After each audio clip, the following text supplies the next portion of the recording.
Welcome everyone to this British Museum event and to an audience from across the world. I'm David Dawson, Director of the Wiltshire Museum in Devizes in the centre of Wiltshire, and I'm delighted to be chairing this event. Along with Salisbury Museum, the Wiltshire Museum cares for archaeological collections excavated over the last couple of hundred years from the Stonehenge part of the World Heritage Site. And we are amongst the 30 museums across Europe that have loaned objects to this amazing World of Stonehenge exhibition.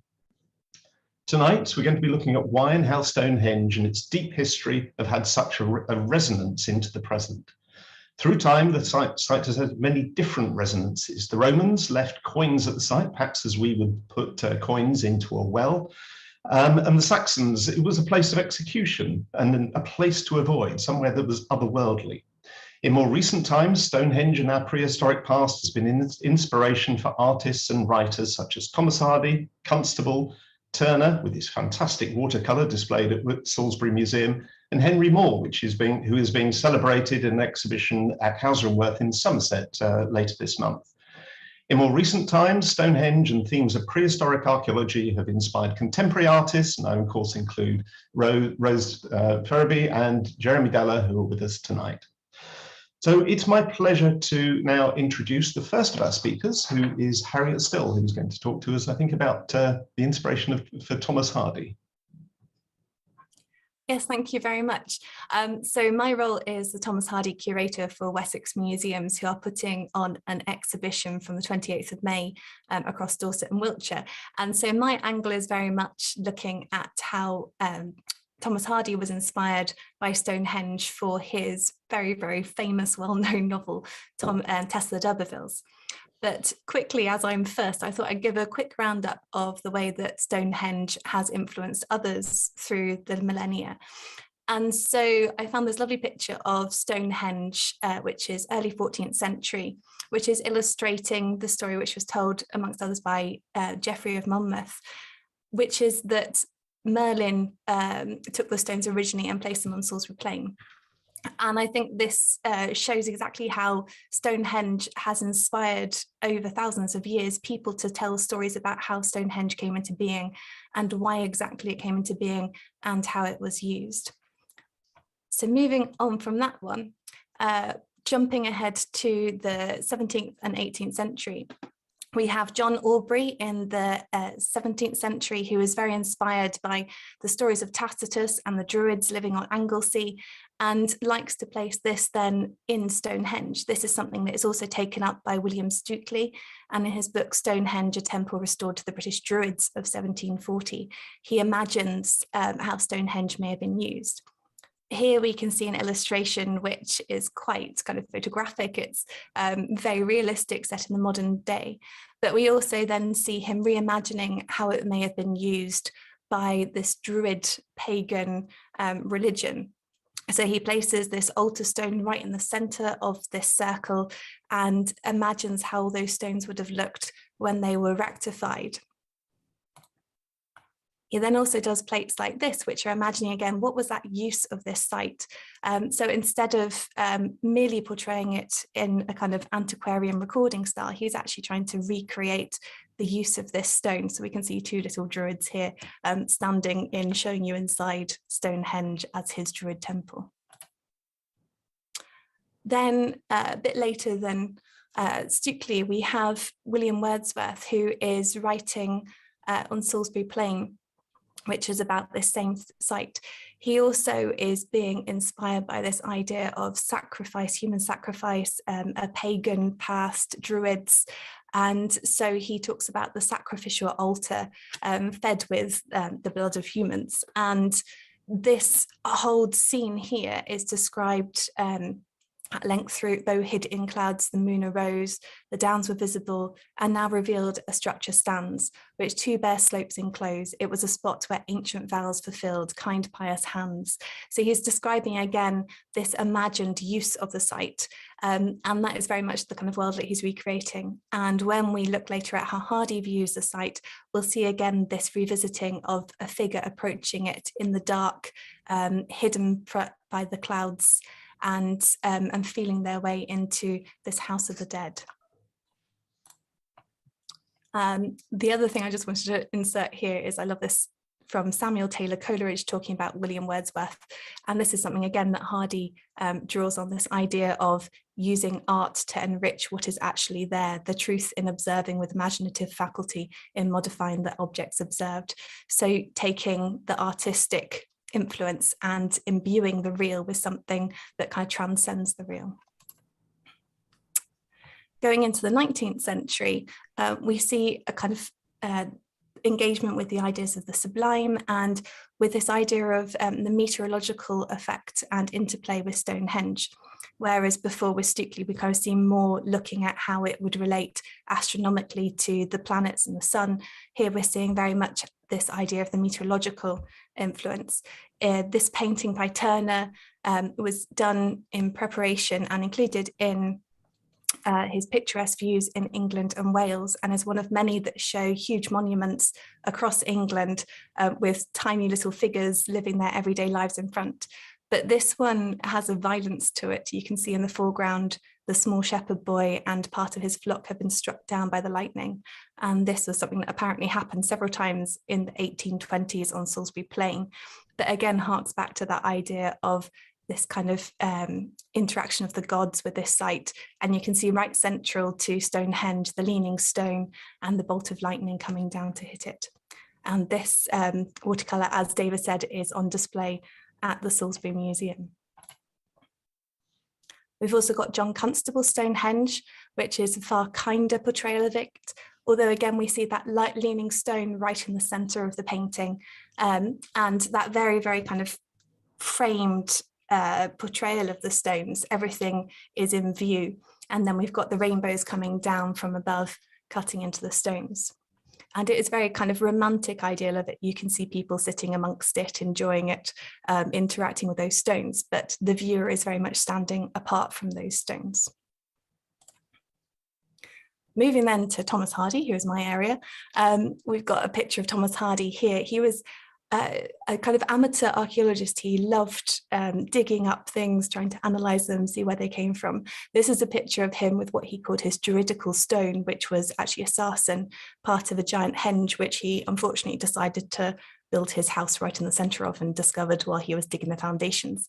But he put it up in the garden and called it his juridical stone, even with that backing of the historical knowledge and himself placing sites like Stonehenge as having been part of the same era as the Barrows.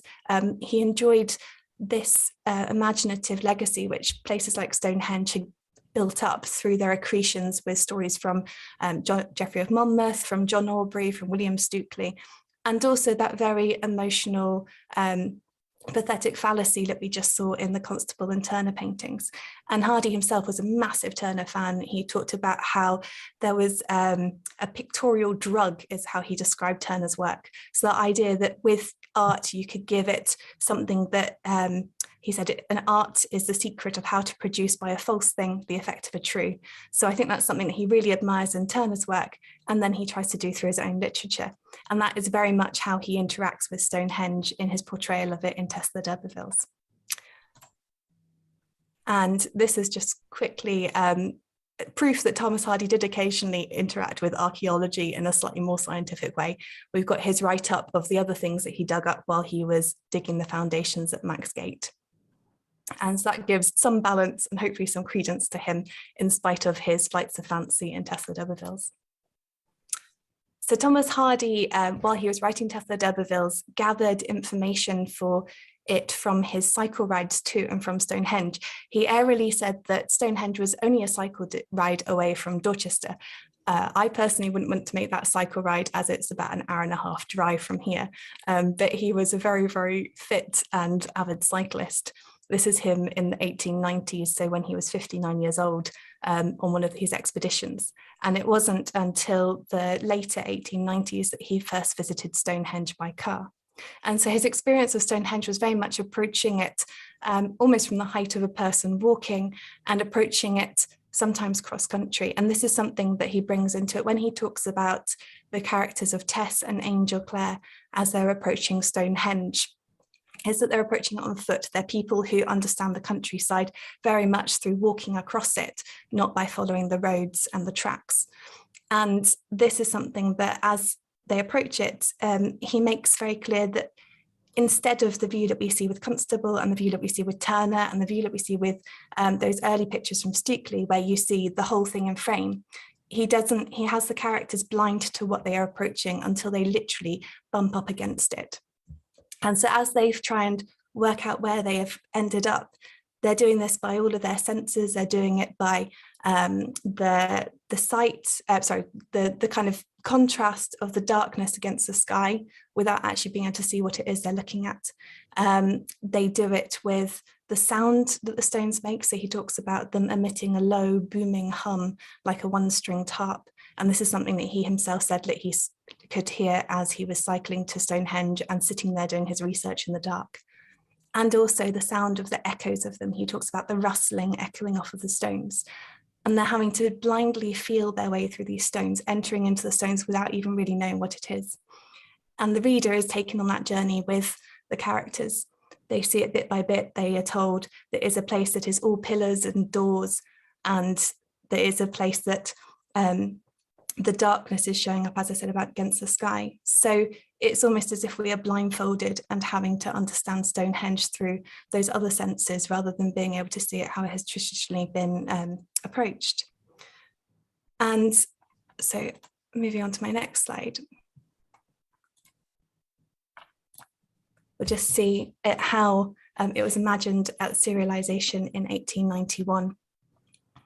And this is something that this kind of sensory approach to it ties in with this also the sense of being drawn to it. And Hardy throughout the whole novel talks about his central character, Tess Derbyfield, as almost a kind of, well, he describes her as a heathen, as some kind of pagan goddess.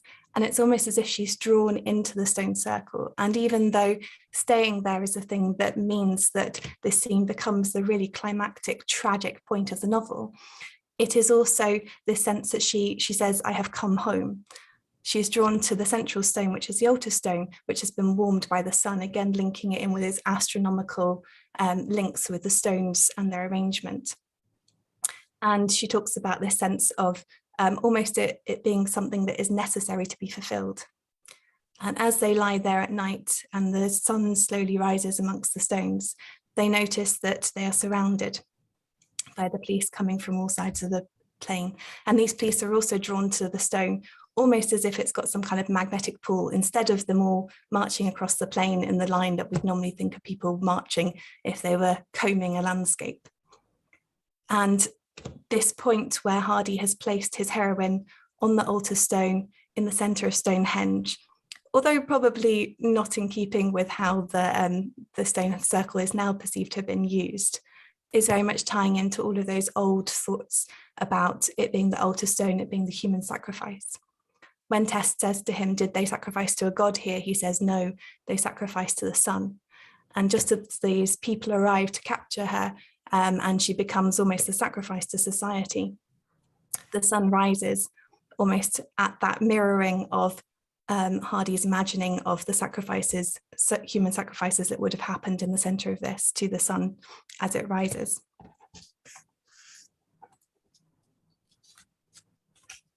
At the end of Hardy's life in 1899, same period, we are told that he gave this interview. He was asked by the Daily Chronicle by James Milne to give an art interview about what should happen to Stonehenge. At this point, the Antrobus family had just given it over and were putting it on the market. And there were stories going that it was going to be bought up by an American and that it would be shipped off out of the country. Hardy talks about it as the hub of Oldham, Wessex, and talks about the relics being gone, the associations of the place would be broken, and all sentiments would have evaporated. And so that sense that really the place and the setting of the stones is so crucial to understanding them. He talks about actually confessing to have a liking for the state of slim conjecture in which we stand with regards to its history. And again, that kind of flexing that he has between the imaginative history of Stonehenge and the real archaeologically defined history of Stonehenge. And this is something that I find also quite fun, is that he says, I don't know why they asked me. They should have asked General Rivers. He's the one that's crawled around on his hands and knees, digging around in rabbit holes. And of course, the fact, as I see it, as someone who is here defending Hardy, is that the way that Hardy brings this place to life in his novel Tesla d'Urbervilles, the way that he literally leads his readers in amongst the stones, and they can hear the sound of the stones and they can feel the texture of the stones. It brings those stones to life more than a dry archaeological write-up can do. And this is really where the power of Thomas Hardy's portrayal of Stonehenge in Tesla d'Urbervilles comes. Even though he only gives 2 pages to it in the whole novel, it's one of the scenes that most people who have read Hardy in any way or even heard of him will have that imagining of the figure of Tess lying asleep on the stone in the centre of Stonehenge. Thank you very much, and back to David. Thank you, Harriet. That's been absolutely fantastic. Lovely to hear that sensory approach that Hardy had to Stonehenge. And I think that's a fantastic lead in to the work of Rose Ferraby, who is an artist and archaeologist. Not necessarily a very rare combination, but I think a very special one. So thank you, Rose. Over to you. Thank you, David. Well, it's really nice to be here to talk tonight about this beautiful crossover between art and archaeology. Archaeology gives us so many perspectives on the world and on the land. It's about stories that connect people, that show our relationships with the earth. And art gives us a way of drawing those out and also being able to think about what it is we do as archaeologists, the way we see and read the land. And I want to explore this a bit in the talk, and to talk about this through the lens of some of my own work and the commission by the British Museum to make some work about Seahenge as well. And in Harriet's talk, we saw how the wealth of examples of how artists have taken archaeology and been inspired to understand these archaeological landscapes, to feel their way into the land and into these past worlds. And for me, I suppose, in terms of artists who've inspired me, it was those early and mid 20th century artists like Piper, Ravilius and Nash, who first in their work, I first really felt a sense of archaeology as alive, and archaeology as something that you wanted to probe into, and that their work gave a way of unpicking different kinds of materiality and mark making and colour palettes, and really brought out lots of different senses about how we understand the land and how we understand time in the land, and how we might come to it again and again and find something different there each time. And in the work of, oh, I've gone too many, sorry. In the work of Henry Moore and Paul Nash, and looking at the way they looked at the stones of Stonehenge and Avebury, there's that real sense of not just of something being there, but of heft and materiality. It's these images that make you want to feel something, not only about the people who built them, but about the stone itself. And I love that in art we can find these different ways into all the different kinds of worlds that archaeology offers us. And so in my own work, I became very interested in how we could begin to show what it is that we do as archaeologists, the ways that we see and imagine the world could be put down on paper or made into different kinds of artwork. And I began by working with screen printing.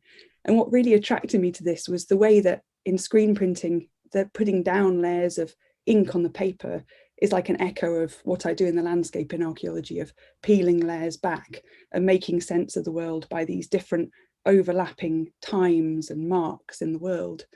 And I love the fact that as you played with things like aerial photographs, like in this image here, which is a print of the Wiltshire landscape, an aerial photograph looking down at trackways and barrows.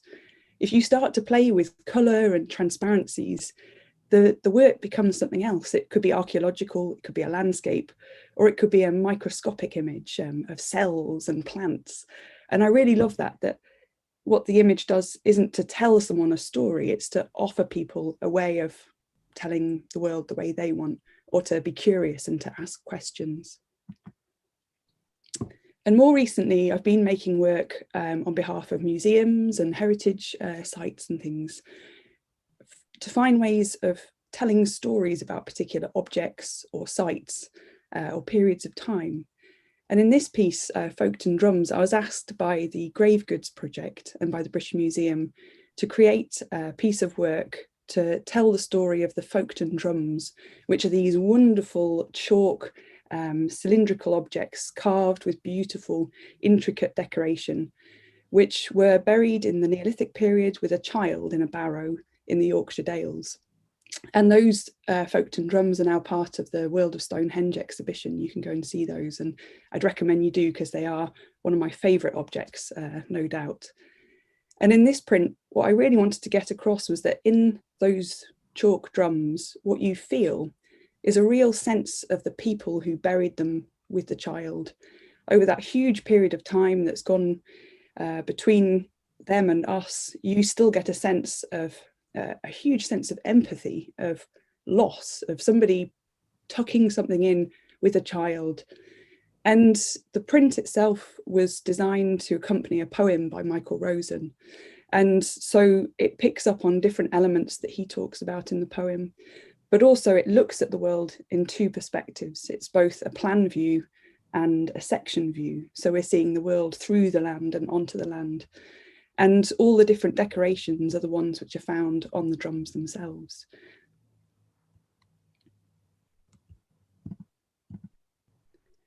And then for a more recent piece, I've got recently very into painted collage. And I love the way, again, in which placing collage on the page, instinctively following pattern and colour, begins to build a landscape. And again, it echoes that sense of what we do as archaeologists in unpicking it.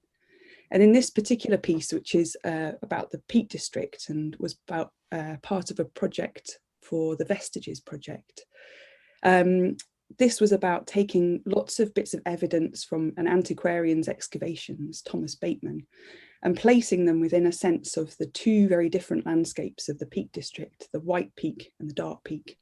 And this one here is the Dark Peak, that millstone grit. And so trying to communicate the geology, the topography of the land, the feel that you get in the Peak District of the air and the wind, but also those deeply buried secrets that lie within. And so now for the second half of the talk, I want to talk about the most recent piece of work which I've done, which was the commission from the British Museum to create a piece of work about Seahenge as part of the World of Stonehenge exhibition. Seahenge, as we can see here on this image, is a timber circle of close-knit timbers that were built around an upturned stump of oak in the late spring or early summer of 2049 BC, so in the early Bronze Age. And this monument was probably a funerary monument, built perhaps to hold a body on the top of the upturned stump. And those close-knit timbers that were built around it, with their bark facing outwards and their split surfaces inwards, would have seemed like a great tree on the landscape. And it's a wonderful monument. It's so full of life and of death. And the Seahenge was excavated in 1999, and normally all of it resides in the King's Lynn Museum. But as part of the exhibition at the British Museum, some of the timbers have been installed as the centrepiece. These wonderful pieces of gnarly oak and complete with axe marks, beautifully crisp, so that the experts could tell how many people had worked on it, what kind of axes, a real sense of animation. And yet in the exhibition, what we lose is this monument as part of its landscape, and how important it is that it's the whole environment of which it was originally discovered that brings a sense of magic and of place to this thing, and a very particular sense of what Seahenge is. So as part of the commission, my work was both to communicate part of the story of Stonehenge, of its original archaeological story, but also that of its discovery.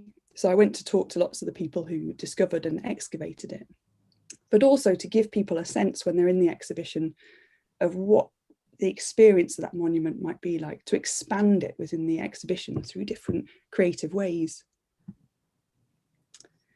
And so I went out onto the North Norfolk coast, and it's a very, very particular landscape, very unusual, very flat. And it's a landscape of beach, fast eroding beach, of rapid tides that race in and catch you by surprise. But it's also a landscape of salt marsh. And I had never really appreciated what a strange, unusual landscape salt marshes are. They're full of cycles of the come and go of water, of light, very particular sort of tricklings.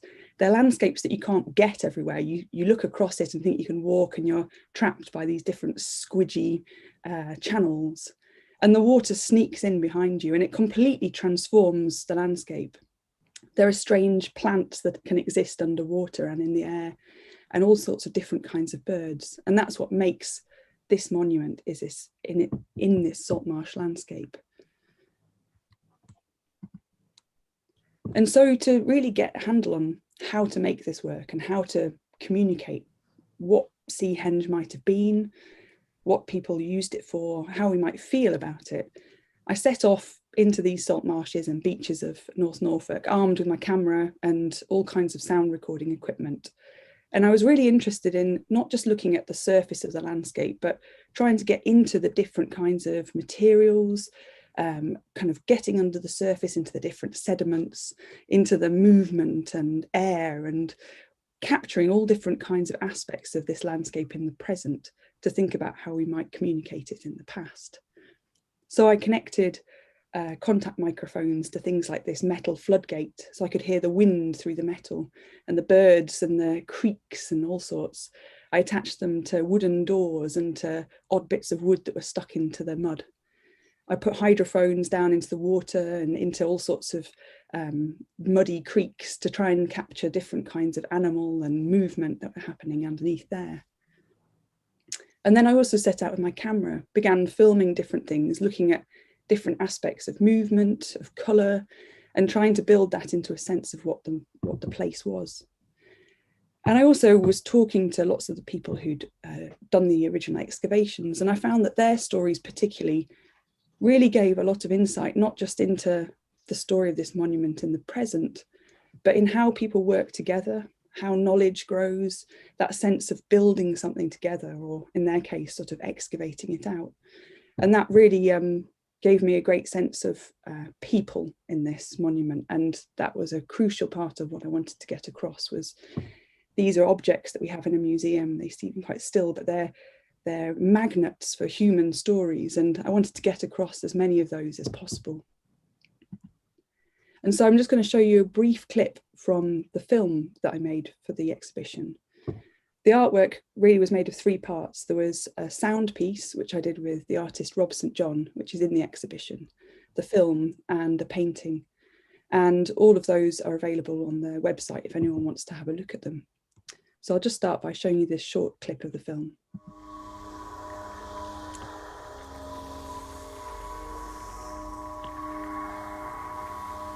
But it just seemed so vast when it came up. It just seemed very, very strange. Why is a tree, or part of a tree, upside down? It came out most phenomenal, clear surfaces. They were so sharp and well preserved. And similarly, the marks where the axes had gone in and been pulled out again were literally exactly as they had been when they'd gone into the ground. And then each individual timber had its own little story of whether it was half of another timber they used, whether it was the right way up, how it had been cut down, whether it had side branches. Each timber had this list of things you knew about it. So I hope you can go and explore the film in its entirety after the talk. But the other part of the work was a sound piece I made with Rob St. John. And from all those sound recordings that I collected in North Norfolk, Rob took those and we discussed how we wanted to make a sound piece which transported people through these different landscapes that this monument had been part of over time, but also took them from the air down to the sea and down and under into those sediments and that sort of where it had been hidden and underlying, and back out, so that anyone looking at it really got a sense of the monument in place, but also of passing time. And we arranged the sound so that it comes through 3 levels of speakers in the gallery. So people are getting almost a sense of space as they're standing watching it. And I'll just play you a very short part of that composition that Rob made.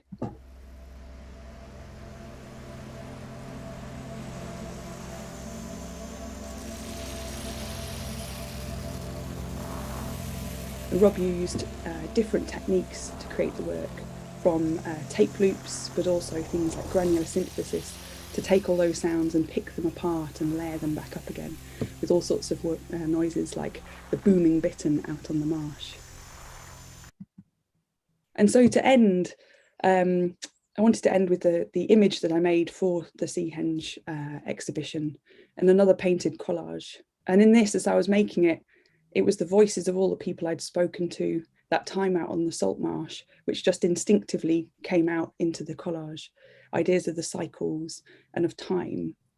And that's really where I want to end things, with this sense that there's something very lovely about making artwork about archaeology, because it's not just about the end image, it's about the whole process of making. It allows you to think about the world in completely different ways and gives me all kinds of lovely insights into the way that I work as an archaeologist. So thanks to everyone who helped with the project, and I'll pass back over to you, David.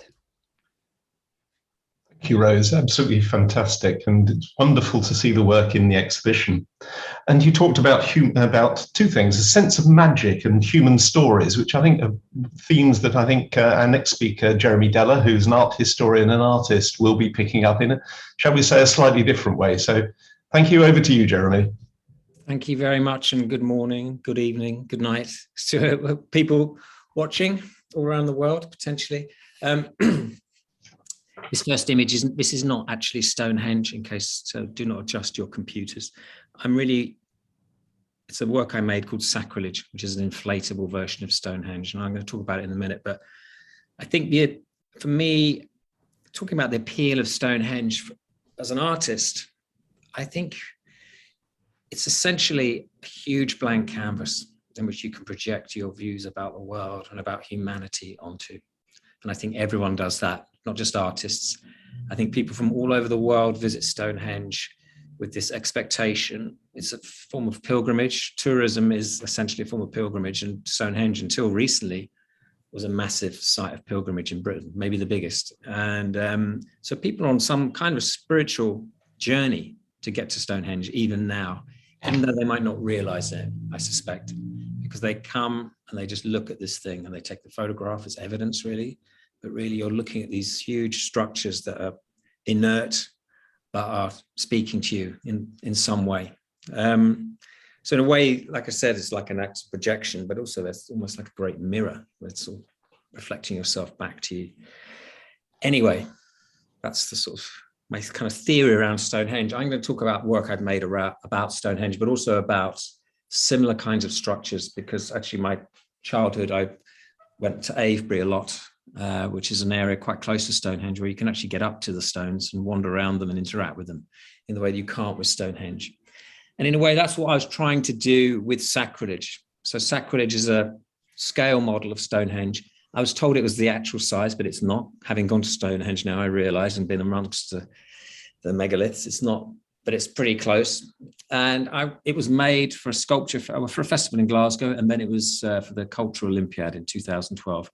And what I was really trying to do, and I was trying to do a number of things, trying to make a ridiculous artwork on a grand scale, but also I was trying to make something about national identity that was funny, that had humor within it, because you do sometimes worry that countries that can't laugh at themselves or their history are actually countries you'd never want to live in, because it's almost totalitarian view of their history or authoritarian view of their history.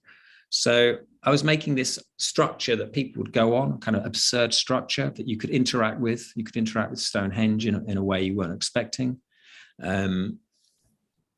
Because I think for me, what's interesting about Stonehenge, or one of the many interesting things, is that it's this great image of the UK. It's this great logo. Anyone can draw the rocks of Stonehenge. You can draw those very easily, and it's identifiable worldwide. So it represents Britain, but at the same time, it's an absolute mystery. So I enjoy that idea about our identity being something that's very personal to you as a person, rather than as a kind of group thing. Again, going back to that idea of sort of totalitarian view of your own history. So in a way, Stonehenge represents that, because any interpretation is more or less correct. up to a point. And even the sort of more outlandish ones, in a way, have a grain of truth in them, potentially, just because we will never know really what happened there. We don't know what songs people sang, if there was music, how they spoke, and so on. So for me, it's a great vision of Britain in a sense, because it's actually a very welcoming, inclusive structure in that respect. So I made this inflatable. Also, I was interested in people being able to get in and around the stones and get an idea of their scale.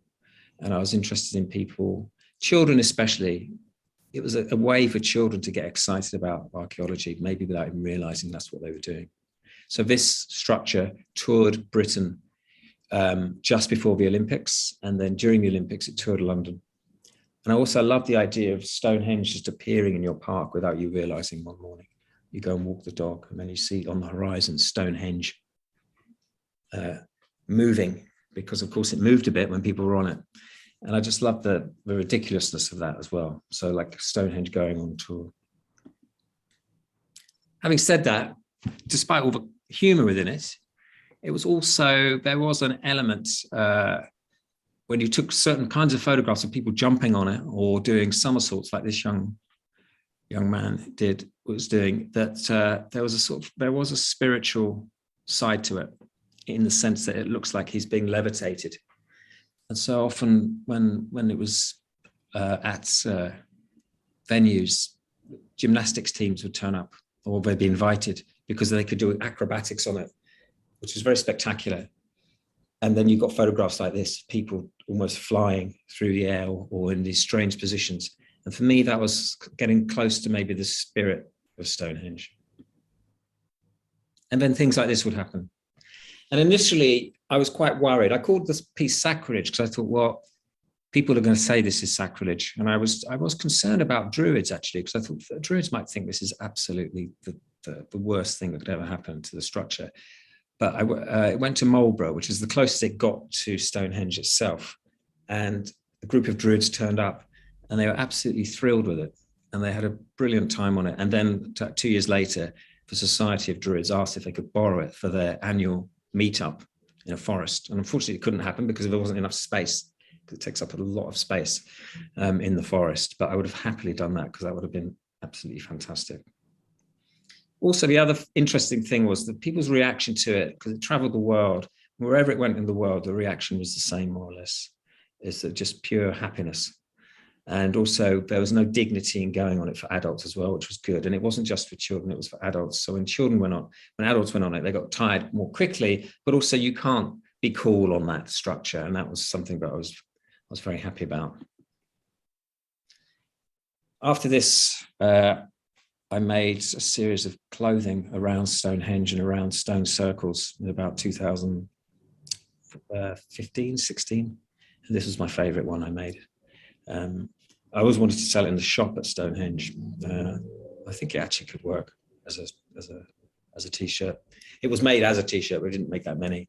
So I did a whole series of work around Neolithic culture, and then did a photo shoot at Stonehenge. There's another one. It's a smiley face with two small axe heads as the eyes.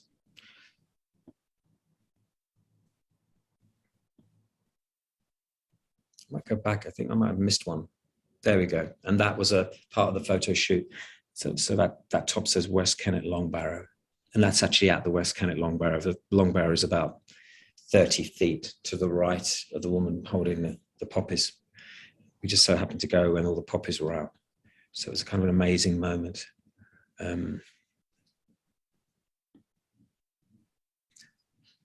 So I made an exhibition, which was called, actually you can see, Wiltshire Before Christ, with a clothing company and with David Sims, who's a photographer.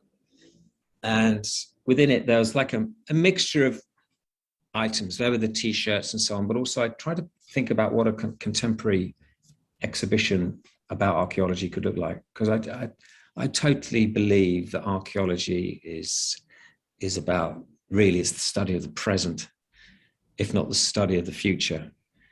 And if you go to the exhibition at the British Museum, you're looking at these objects that were made thousands of years ago, but you're getting a very intimate almost emotional connection to the past, but also it makes you think about your life now and also the future of humanity. So it's a deeply profound, moving exhibition when you look at small objects that have been made thousands of years ago. So this was an exhibition that was mixing up very contemporary imagery with ancient imagery. As you can tell, so you go by this, for example, it's the smiley face rising between the stones. This was the installation of the show. Also, I did another version which said Stonehenge built by immigrants, which may or may not be true.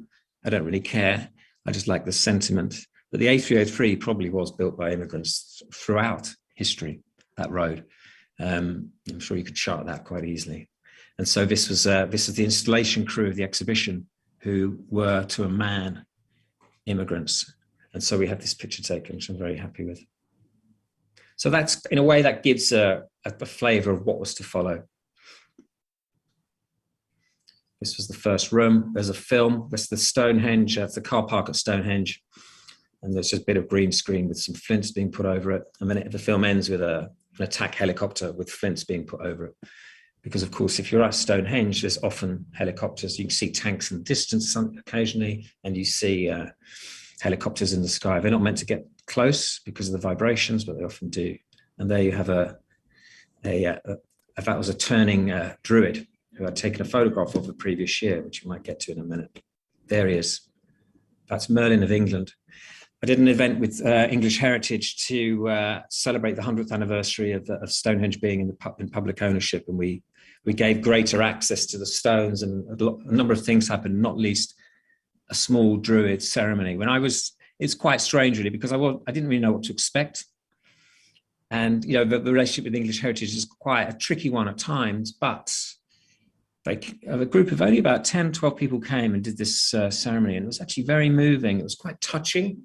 They were thanking the family for giving Stonehenge to the nation, and there was an offering as well, which you can see behind the druid, behind Merlin. And of course, because it's at Stonehenge, there's huge skies, big clouds, and so very dramatic, very windy as well as in the autumn. And I do maintain but all weather is good weather to see a stone circle. You can, if it's raining, if it's foggy, if it's sunlight, they always look great. They're incredibly photogenic, charismatic things, especially at Avebury. So again, for an artist, it's something you always want to represent and think about. Again, this is a book that was just turning around. Clock made out of 2 pieces of wood, and we had a scene painter paint the whole room in a 24-hour cycle. You know who that is? I don't think there's any more installation shots. Sorry, no, there's no more installation shots. But basically, the exhibition went from day to night and day again. And we had archaeological remains, some of animals that had been eaten at Stonehenge. We had some other items from Stonehenge, and we mixed it with contemporary items and with fashion photography, effectively. This is a favourite of mine. This is it's the profile of William Morris, detected on a standing stone at Avebury. I don't know if you can see his face there. I'm putting my cursor over it, but that doesn't even work properly. Anyway, it's a piece of Photoshop, I'm sorry to say, but people actually thought that you could see William Morris's face in a stone at Avebury. But he did, when he was at Marlborough School, he used to walk to Avebury and he wrote about it as a child. I've used axe heads and flints a lot in my work because they're quite abundant and you can buy them not that expensively online. They might not be original, they're probably not, but actually they're very good ways to delineate a room, to accent objects and so on. And this is the Venice Biennale, the British Pavilion, when I did an exhibition of a sort of time traveling show about Britain. And so as you can see the flint, the small flints going around the doorway, and then these axe heads. This was called The Small Faces, and it's 5 axe heads that were found in London. And it's basically a map of London through the axe heads, because it's approximately where they were found in London on the route of the Thames. And so they just became a map, a contemporary map with these colours behind them to give them a slightly psychedelic edge as well. There you go. You can just see one there. I can't really read it. It says Shepherd's Bush. So that's the Shepherd's Bush one there from the Museum of London. I also it's also very exciting when museums lend you work and you can put it alongside other kinds of work. Also in this room, there were banners about tax avoidance. There was a depiction of St. Helier on fire. And there's a massive, some mythological painting of a hen harrier destroying a Range Rover. And then these archaeological artifacts fitted it so well into that in this almost mythic version of Britain that I was creating. This might be my last slide. Indeed, I think it is, yes, because we're going back to William Morris. Thank you. Thank you, Jeremy. I think something that's we're just going to have a short discussion, going to amongst the panel, and then in a moment or two there'll be a chance for you to pose some questions, and we'll just have a few questions before we finish. But something I'd just like to draw out is that each of you very much talked about the role of sound at Stonehenge and in your work, which is something that you wouldn't necessarily think of for archaeological sites. I wonder if any of you would like to pick up on that theme. Well, yeah, I suppose, sorry, you go, Jeremy. I mean, we have no idea what music was made, what sounds were made, as far as I know, and we probably never will know. So that gives a huge leeway to think about it, and I think that's quite helpful for artists and musicians. So that's because there must have been some kind of sound. There would have been the sound of making things, the rhythm of making flints and of chipping away at the rocks and so on. So that's something to think about. What was that rhythm? Do people dance to it? Do people sing to it? It's the mystery, I think, is what attracts people, and that's one of the big mysteries. Rose, you were going to say? Yeah, I think what I've really loved about sound is I've worked on a few projects recently with my friend and artist Rob St. John, and he's really introduced me to lots of these ways of listening to the world. And I think it's actually the listening that I found the most interesting thing. It's being attentive to the world in these very different ways. And I've loved the fact that it's opened up scales of the world through those different senses of sound, and then how you can communicate that to create a very subtle sense of the world and the earth in ways that you might not be able to express visually or through words.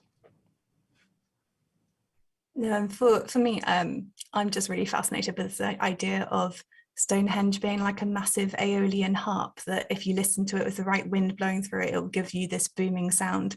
And I know that Rupert Till has reproduced what, in theory, the echoes should sound like if you make music within Stonehenge. But as far as I'm aware, there's no actual recordings of what Stonehenge by itself, just with wind passing through it, as you hear like the humming of a 5-bar gate if you walk past it on a windy day does. And so if there's anyone out there who has heard that, I'd love to hear a recording. And just to add to answer Jeremy's question, there were musical instruments at the time. We have some in our museum, and we know they were interested. They had flutes and drums and trumpets. So there was music. There must have been dancing. There must have been really interesting ceremonies.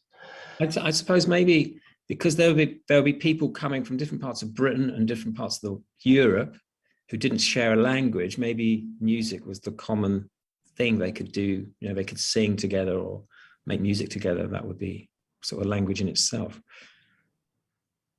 And you all, in different ways, brought out the human stories that are at Stonehenge and resonant in those prehistoric monuments. Harriet, I wondered what you thought sort of Hardy brought to that, because he doesn't just talk about Stonehenge as an ancient monument. He also talks about other ancient monuments as well. Yeah, and I think one of the things that resonated with what Rose was saying later is the way that Hardy brings about this idea of different people engaging with ancient sites and there being a kind of replication of action, like you're drawn to act in a certain way in it. I think Jeremy said something similar about we almost feel sometimes like we should be acting a certain way, but actually the way that we want to act is sometimes different to that. And so Hardy talks about, for example, standing on top of a barrow in the middle of Dorset on bonfire night and lighting a fire on top of the barrow, and somehow tuning into, admittedly, this is Hardy's version of archaeology, but the ancient pyres that were built on top of these barrows that were funeral pyres, originally burning the body, but how people then still feel drawn to do that same action again and again. And I think that's the same that he imagines with Tess being drawn to lie down on the altar stone just before dawn. And it's the same that he also imagines at the place of Devil's Den, which is near Fifield Down, where he imagines a murder happening and the body being buried in the old burial chamber. And so again, this sense of almost history, kind of people being drawn to repeat history over and over again. But I don't know if that's quite, I'd imagine Rose wasn't imagining people feeling drawn to interact with site by murdering dead bodies, but... I do often think archaeologists would make the best detective writers, though. But I think it's also interesting what Jeremy said about the scale of those stones and that fact that relating to them very much as a human, not as someone just looking at a view from across a plain. And I think Hardy said once that he found it quite disappointing actually looking at Stonehenge from a distance. I think maybe that's why he doesn't do it for the viewer in his own novel. He never shows Stonehenge from the distance as little tiny stones in the way that I think a lot of people, when they drive past on the A303, they'll talk about it almost seeming kind of a bit underwhelming.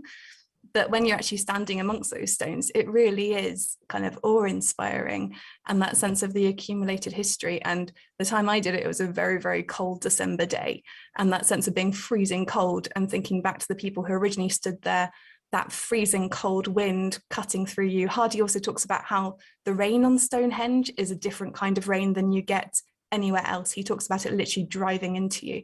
And so I think that sense of being a human within the stones as well is a really interesting one. And Rose, I think that's something you very much picked up at Seahenge, isn't it? Yeah, I mean, for me, it's the thing that makes archaeology really, really interesting, and it never gets boring, because every little encounter that you have with an object or a site, you're discovering new people and new stories. And what it means is that you develop a real sense of empathy. You're always finding a way into other people's lives and other people's situations, trying to imagine what life might have been like, but also how things came to be the way they are. And I think it fits with what Jeremy was saying about the future as well, is that I'm really interested in how, as archaeologists, we're always learning about the way we've interacted with the world and with the earth and our impact, both in the environment and on each other.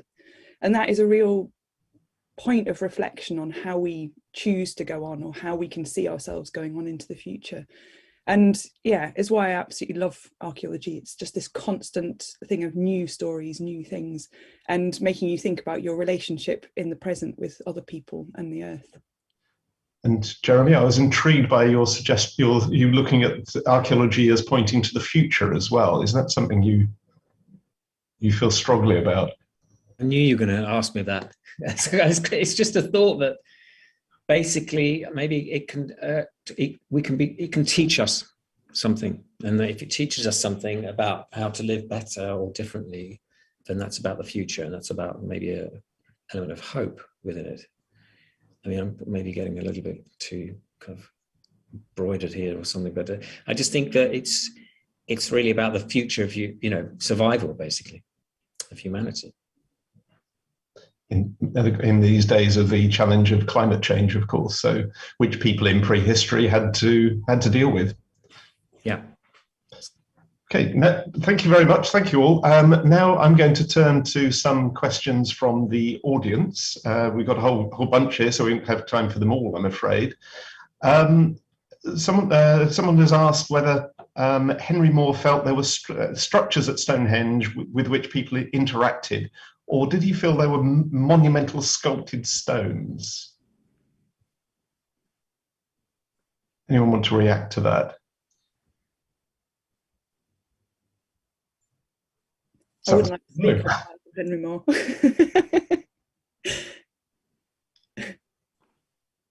Can you repeat the question? He was. Do you think that Henry Moore felt that there were structures that people were very much interacting with, or they were sort of monumental things that were otherworldly? Well, he would have been able to go to Stonehenge when you could interact with them, when you could walk around them and through them and sit on them. So he could probably see them as a sort of form of public sculpture. They were definitely influential on him. And just technically, he probably would have been very interested in how they were made and how they were put up and the stone that was used and so on. So I'm sure he was interested in them in many different ways. Can I pick that thought up? Someone has asked whether the connection of the art and the connection to Stonehenge or Seahenge, do you think the fact that we've not been told what to think makes it so visceral? So much of life, someone said, so much of life has been given to us through others' ideas, that the henges, because they exist, are really powerful for us. That's an interesting question. I think for me, the thing I love about both the monuments themselves and the process of making artwork about them is that you can leave it entirely open to people about what they want to make of that and the way they want to interpret it. And that there's never just one reading, there's never just one voice. It's something, Stonehenge, as we've heard tonight, has been written and work created from it over and over again. And there's always more to say and always more to find. So I think that's sort of the lovely thing, is that there's all these different voices. And like art, your experience of art is a very subjective thing. And this too is a subjective structure, monument, or stone circles are, because there's so much of the unknown about them, like a lot of art, contemporary art especially, I think. So I think there's definitely a space for people to think is very important thing, for freedom and openness. I think that's something that is certainly said by Hardy, is that sense, I think I referred to it earlier, that idea of dim conjecture and almost wishing that these things could be left unexplained, because that gives you that imaginative freedom to project onto them, which I think is also why Hardy was so interested in archaeology versus history, because history does explain it for you. Whereas, I know, Rose, that there are, obviously archaeology gives us lots of explanations, but I think certainly, especially when Hardy was looking at archaeology, there was still so much that was completely unexplained. And actually that was what was kind of exciting about it, a bit like the same way that people get excited about deep space. And I think deep time has that same thing. And the last question, I think, Susie has asked Rose about her beautiful painted collages, which are a lovely way of responding to the layers in the landscape. And I just wanted to ask the others, well, Rose and the others, how you sort of reflect on those layers in the landscape and sort of the choice of materials that people have used to reflect on the art and Stonehenge.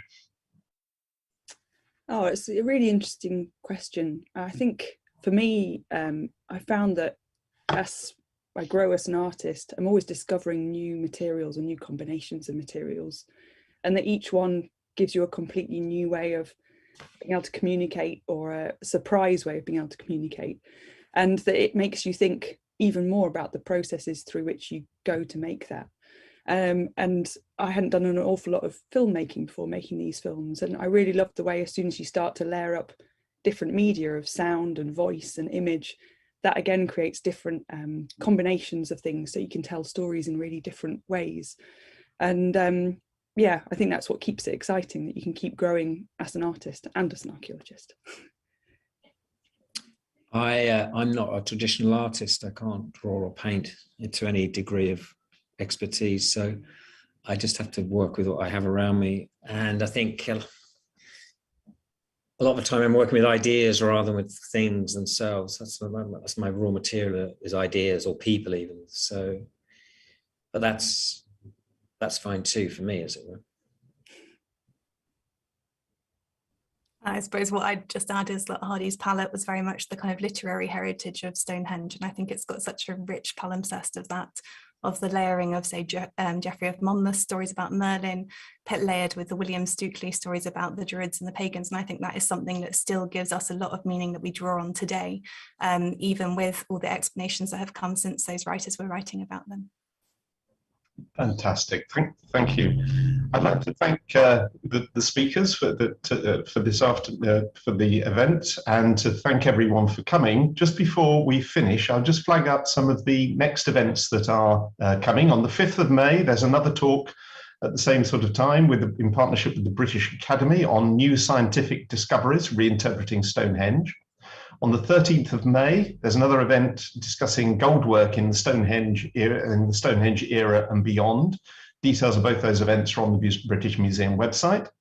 On the 28th of May, the Wessex Museums open our Hardy exhibition. That's in the museums in Dorset, Poole, Salisbury, and my own Wiltshire Museum. That runs until the end of October. And rather intriguingly, on the 17th of June, there's going to be a solstice event curated by Jeremy Deller at the British Museum. Can I on the website in mid-May? I just add, I'm not actually curating it. I'm just sort of helping.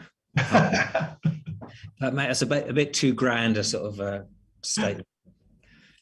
So you're helping and advising, and I suspect provoking. Lurking in the background. Excellent.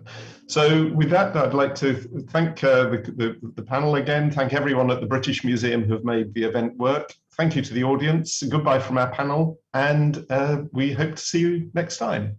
Goodbye, everyone. Bye-bye.